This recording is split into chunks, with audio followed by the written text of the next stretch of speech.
அஸ்ட்ரோசைன் channel வாயிலாக உலகெங்கும் வாழ்ந்து கொண்டிருக்கும் சகோதர சகோதரிகளுக்கு அன்பார்ந்த வணக்கங்கள் மற்றும் வாழ்த்துக்கள். இன்றைய பதிவு புரட்டாசி மாத ராசி பலன்கள். முதலில் இந்த மாதத்துக்குரிய கிரக நிலைகளை பார்க்கலாம். அதன்படி பார்க்கும் பொழுது குரு பகவான் மிதுன மனையிலும், இந்த மாதத்தின் தொடக்கத்தில் சந்திரன் மனோகாரகனான சந்திரன் கடகமனையிலும், சுக்கிரனும் கேதுவும் இணைவு பெற்று சிம்மத்தில் இருக்காங்க. புதனும் சூரியனும் இணைவு பெற்று கன்னி மனையில் வீட்டிருக்காங்க. செவ்வாய் பகவான் துலாமனையில், அதாவது குருவின் பார்வையின் பெற்று குரு மங்கள யோகத்துடன் இருக்கக்கூடிய இந்த மாதம் புரட்டாசி மாதம். ராகு பகவான் கும்பத்திலும், கேது பகவான் சிம்மத்திலும், சனி பகவான் வக்ரம் பெற்று மீனமனையில் அமர்ந்திருக்காங்க. இந்த மாதம், இந்த புரட்டாசி மாதம் 2 கிரக பயிற்சிகள், அதாவது புதன் பகவான் புரட்டாசி மாதம் 17ஆம் தேதி 3/10/2025 அன்று புதன் பகவான் கன்னிமனையிலிருந்து துலாமனைக்கு பயிற்சியாகிறது. அதே போல சுக்கிர பகவான் இந்த மாதம் புரட்டாசி மாதம் 30ஆம் தேதி, அதாவது 9/10/2025 அன்று சுக்கிர பகவான் கன்னிமனைக்கு, அதாவது சிம்மத்திலிருந்து கன்னிமனைக்கு பயிற்சியாகிறது. ஸோ இந்த கிரக அடிப்படையில் வைத்துக்கொண்டு இந்த புரட்டாசி மாதம் என்ன பலன், எப்படி இருக்க போகுது, எதை செய்யலாம், எதை செய்யக்கூடாது, என்ன தெய்வ வழிபாடு உகந்தது என்பதை பற்றி இந்த பதிவில் நம்ம டீட்டெயிலாக பார்க்க போகிறோம். அதற்கு முன்னால் நம்முடைய சேனலை நீங்கள் ஃபஸ்ட்டு டைம் பார்ப்பவர்கள் என்றால் மறக்காமல் சப்ஸ்கிரைப் பண்ணிக்கிங்க. விருச்சிக ராசி அன்பர்களே, இந்த புரட்டாசி மாதம் என்ன பலன், எப்படி இருக்கும் அப்படின்னு பார்க்கும் பொழுது, உங்கள் ராசி அதிபதி போய் 12ஆம் இடத்துல உட்கார்ந்துருக்கார், விரயஸ்தானத்தில் உட்கார்ந்துருக்கார். அப்போ ராசி அதிபதி 12இல் மறைந்திருந்தால் ஏதாவது கெடுபலன்கள் நடந்து விடுமா அப்படிங்கிற ஐயப்பாடு ஒரு சிலருக்கு ஏற்படுத்தும். ஆனால் நிச்சயமாக இல்லை. 12ஆம் இடத்தில் இருந்தாலும் குருவினுடைய பார்வையை பெற்றிருக்கக்கூடிய செவ்வாய் நற்பலனைத்தான் தரும். ஸோ 8-12 கண்டிப்பாக, அதாவது ஒரு வழி கொடுத்து கொண்டிருந்த விருச்சிகத்துக்கு ஒரு சொல்யூஷன் கொடுக்க முடியாமல் தவித்து கொண்டிருக்கக்கூடிய விருச்சிகத்துக்கு சொல்யூஷன் கொடுத்துரும். ஒரு வழக்கில் இருக்கிறீங்க, அது விடுதலை கிடைச்சிரும். ஒரு பணம் எங்கேயோ ஒரு இடத்துல லாக் ஆகிருந்தது, பணம் வேணும், அது வரவே மாட்டேங்குது. அப்போ இந்த காலகட்டம் வரக்கூடிய வாய்ப்புகளை உருவாக்கும். நான் வெளிநாட்டுக்கு போகணும்னு நினச்சிட்டு இருக்கிறேன், ஏன்னா ராசி அதிபதி 12இல் இருக்கார். அப்போது உங்கள் மனசு பூரா வெளியே இருக்கும், அதாவது ஊரை விட்டு வெளியே இருக்கும். வெளிநாடு, வெளி மாநிலம், அந்நிய தேசம், ட்ராவல். ஸோ இப்படித்தான் உங்கள் மனசு போயிட்டுருக்கும். அதுக்கெல்லாம் சக்ஸஸ் கொடுக்கக்கூடிய ஒரு மாதமாக இந்த புரட்டாசி மாதம் அமையப்பெறும். ஏன்னா நீங்கள் போய் 12ஆம் இடத்துல உட்கார்ந்துருக்கீங்க. 12ஆம் இடம் என்பது முதலீடுகளை குறிக்கக்கூடிய இடம். ஏதாவது ஒன்றில் முதலீடு பண்ணணும் அப்படிங்கிற எண்ணங்களை உருவாக்கக்கூடிய ஒரு மாதமாகவும் அமையும். அப்போது ஹெல்த்தை மட்டும் கொஞ்சம் கான்சன்ட்ரேட் பண்ணணும். நீங்கள் போய் 12ஆம் இடத்துல இருக்கிறீங்களா, அப்போது ஹெல்த்தை கொஞ்சம் கான்சன்ட்ரேட் பண்ணணும். செலவுகள் அதிகமாகும், நிறைய செலவு பண்ணுவீங்க. வீட்டுக்கு தேவையான பொருள்களை வாங்குறது அல்லது ஏதாவது செலவு என்பது நிச்சயமாக ஏற்படுத்தக்கூடிய ஒரு மாதமாக அமையும்.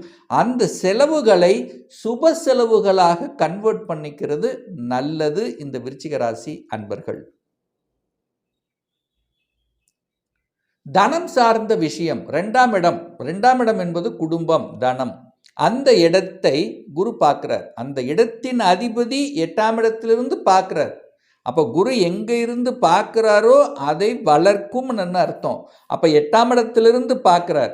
அப்போ வழிகள் கொடுத்து கொண்டிருந்த, குடும்பத்தில் ஒரு வழி கொடுத்து கொண்டிருந்தவர்களுக்கு இப்போ வழியை நிவாரணம் செய்யக்கூடிய அமைப்பு இருக்குது.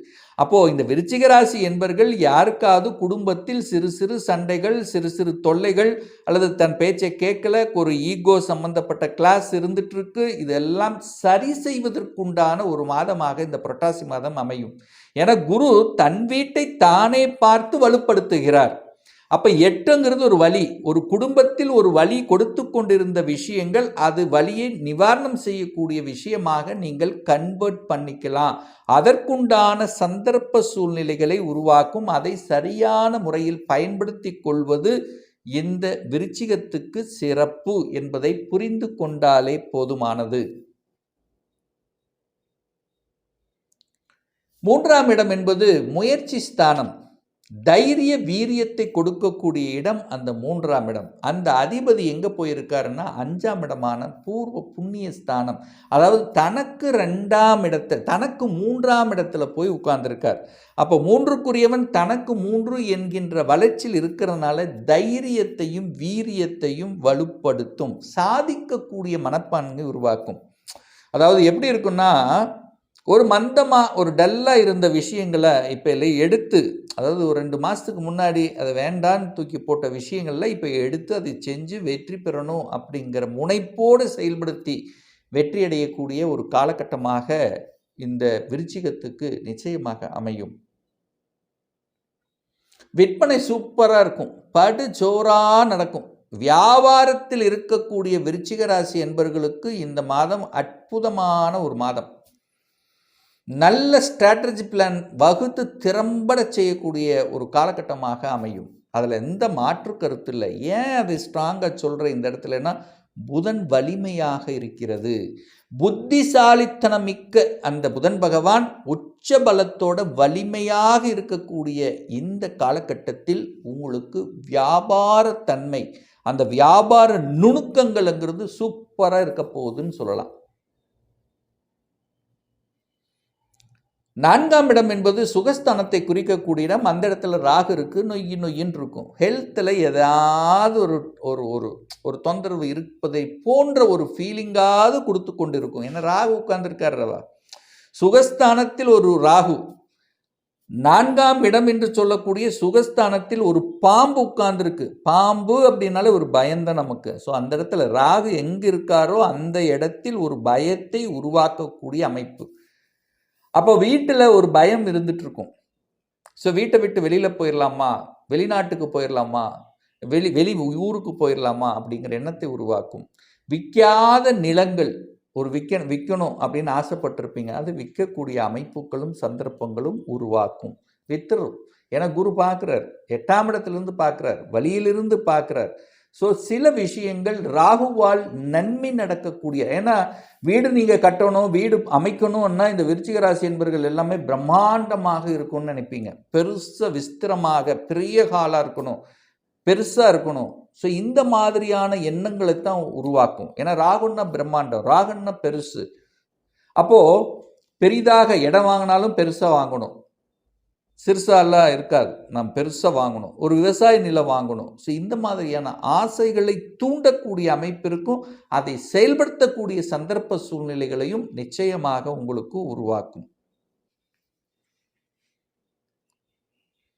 5ஆம் இடத்துல சனி பகவான் உட்கார்ந்திருக்கார்.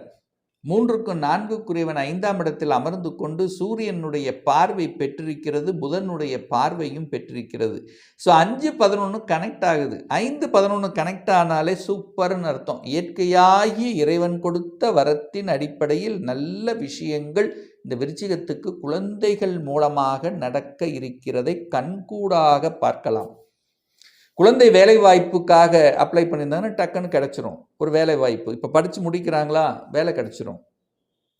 இந்த கோர்ஸ் தான் படிக்கணும், ஒரு டெக்னிக்கல் கோர்ஸ் எடுத்து படிக்கணும். சில பேர் பார்த்திங்கன்னா அட்மினிஸ்ட்ரேஷன் எம்பிஏ படிக்கணும், அல்ல எம்பிஏ சார்ந்த துறையில் போகணும், ஒரு ஃபினான்ஸ் சம்மந்தப்பட்ட, ஒரு மார்க்கெட்டிங் சம்மந்தப்பட்ட, ஒரு ஹெச்ஆர் சம்மந்தப்பட்ட, ப்ரொடக்ஷன் சம்மந்தப்பட்ட ஏதாவது ஒரு கோர்ஸ் எடுத்து படிக்கணும் அப்படிங்கிற எண்ணங்கள் இந்த மாதம் நிச்சயமாக உருவாக்கும். ஒரு அதிகாரத்துக்கு போகணும், ஒரு அட்மினிஸ்ட்ரேஷன் செயல்படுத்தணும், தலைமை பண்புக்கு போகணும், அதெல்லாம் கிடைக்கக்கூடிய நல்ல மாதமாக இந்த விருச்சிகத்துக்கு நிச்சயமாக அமையும். குழந்தைகளால் நன்மை பயக்கக்கூடிய நல்ல மாதம். 6ஆம் அதிபதி 6ஆம் இடத்தை பார்க்குறார். அப்போ எதிரி தொல்லைகள் உண்டு, கிரியேட் பண்ணக்கூடாது. நீங்கள் தேவையில்லாத இடத்துக்கு போனீங்கன்னா அங்கே உங்களுக்கு எதிர்ப்பு காமிக்கும், பகை காமிக்கும். எந்த இடத்துல எதை பேசணும் அதை பேசிட்டு போயிட்டா பிரச்சனை இல்லை. ஏன்னா 6ஆம் இடத்தை செவ்வாய் பகவான் பார்க்குறார்.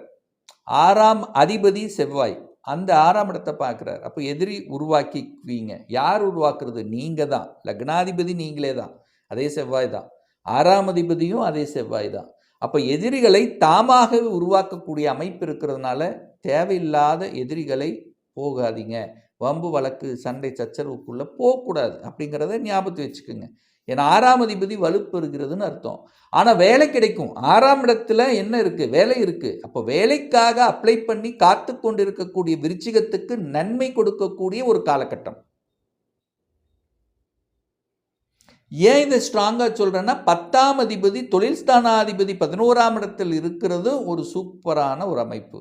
அப்போ புதனும் சூரியனும் இணைவு பெற்றிருக்கிறது ஒரு நல்ல அமைப்பு. சூரியன் புதன் இணைந்தாலே புதன் ஆதித்ய யோகம்னு சொல்லுவோம். அது 11ஆம் இடத்தில் இருக்கிறது சூப்பர், ஒரு அற்புதமான அமைப்பு. 10ஆம் அதிபதி 11ஆம் இடத்திலிருந்து 11ஆம் அதிபதி உச்சபலத்தோட வலிமையாக இருக்கக்கூடிய இந்த மாதம் உங்களுக்கு திடீர் அதிர்ஷ்ட வாய்ப்புகளை பெற்றுத்தரக்கூடிய ஒரு மாதம். சார் எப்படி சார் அதிர்ஷ்ட வாய்ப்புகள்? 8ஆம் அதிபதியும் அதே புதன் தானே.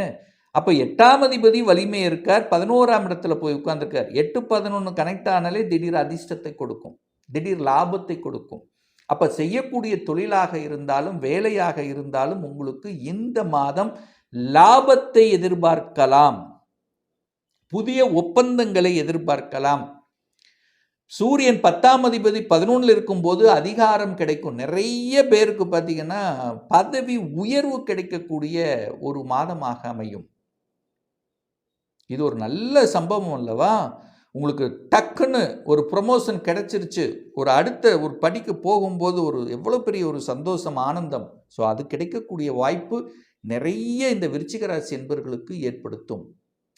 ஸோ அரசாங்கத்தில் இருப்பவர்களுக்கும் ஒரு மாற்றத்தை கொடுக்கும். பதவி உயர்வு அல்லது ஒரு டிரான்ஸ்ஃபர் கிடைக்கக்கூடிய அமைப்பு, அல்லது வெளியில் அதாவது ஸ்டேட் டு அதர் ஸ்டேட் மாறக்கூடிய வாய்ப்புகளும் ஒரு சிலருக்கு உண்டு. அப்போது இந்த மாதம் இந்த விருச்சிக ராசி என்பர்களுக்கு நல்ல மாற்றத்தையும் நல்ல உயர்வை கொடுக்கக்கூடிய ஒரு நல்ல மாதமாக அமையும். வெளிநாட்டு தொடர்பு சூப்பராக இருக்க போகுது. யாரெல்லாம் வெளிநாட்டுக்கு போகணும், வெளிநாட்டு தொடர்பை உருவாக்கிக்கணும்னு நினைக்கிறவங்களுக்கு இது ஒரு அற்புதமான ஒரு காலகட்டம். இந்த புரட்டாசி மாதம் நல்ல தெய்வ வழிபாடு அப்படின்னா, உங்கள் ராசிநாதன் 12ல் மறைஞ்சிருக்கார். ஸோ அதனால் செவ்வாய்க்கிழமை தோறும் இந்த புரட்டாசி மாதம் முழுவதும் செவ்வாய்க்கிழமை தோறும் முருகப்பெருமானை சென்று வழிபடும் போது விரயத்தை கட்டுக்குள் வைக்கும், கோபம் ஆக்ரோஷம் இல்லாமல் பார்த்து கொள்ளும், நினைச்சது நடக்கும், மனசு நல்லா இருக்கும். அப்போது செவ்வாய்க்கிழமை தோறும் முருகப்பெருமானை வழிபடுவது இந்த விருச்சிகத்துக்கு இந்த புரட்டாசி மாதம் நல்லது. இப்போ நான் சொன்னது கோச்சார ரீதியாக இந்த புரட்டாசி மாதத்துக்குரிய ஒரு பொதுவான பலன்கள். இந்த ராசி நட்சத்திரத்தில் பார்த்தீங்கன்னா பல கோடிக்கணக்கான பேர் இருப்பாங்க. எல்லாருக்கும் ஒரே மாதிரி பலன்னா நிச்சயமாக இல்லை. ஒவ்வொருத்தரும் டிஃப்ரெண்ட், ஒவ்வொருத்தருடைய தசாபுத்தியும் வேறுபடும், அதற்கு தகுந்த மாதிரி பலன்களும் வேறுபடும்.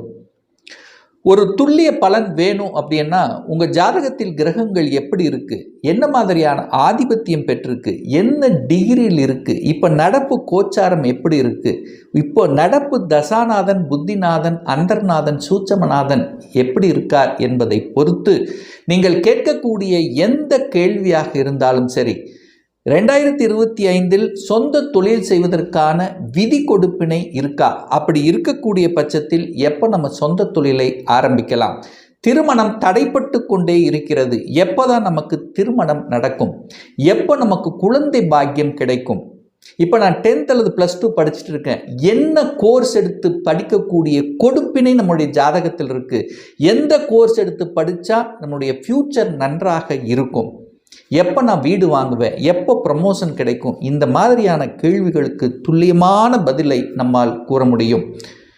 ஒரு பர்சனல் கன்சல்டேஷன் எடுத்துக்கணும், ஒரு சுயஜாதகம் பார்க்கணும் என்று விருப்பமுடைய அன்பர்கள் டிஸ்பிளே தெரியக்கூடிய நம்பருக்கு வாட்ஸ்அப் மூலியமாகவோ ஃபோன் கால் மூலியமாகவோ தொடர்பு கொண்டு நேரடியாகவோ அல்லது ஆன்லைன் மூலியமாகவோ கன்சல்டேஷன் எடுத்துக்கலாம். நம்முடைய அலுவலகம் கோயம்புத்தூரில் அமைந்துள்ளது. அதாவது கோயம்புத்தூரிலிருந்து மேட்டுப்பாளையம் செல்லும் வழியில் வெள்ளக்கிணர் பிரிவுக்கு அருகில் அன்னபூர்ணா ஹோட்டலுக்கு அருகில் அமைந்துள்ளது. பிரியர் அப்பாயின்மெண்ட் வாங்கிட்டு நேரடியாக கன்சல்டேஷன் எடுத்துக்கலாம். நிச்சயமாக இந்த பதிவு ஏதாவது ஒரு ரூபத்தில் உங்களுக்கு யூஸ்ஃபுல்லாக இருக்குங்கிறதுல எந்தவித மாற்று கருத்தும் கிடையாது. இந்த ராசி நட்சத்திர நேயர்கள் அனைவரும் வாழ்க வளர்க வளமுடன் என்று எனது வாழ்த்தினை தெரிவித்துக் கொண்டு விடைபெறுகிறேன். நன்றி, வணக்கம், வாழ்த்துக்கள்.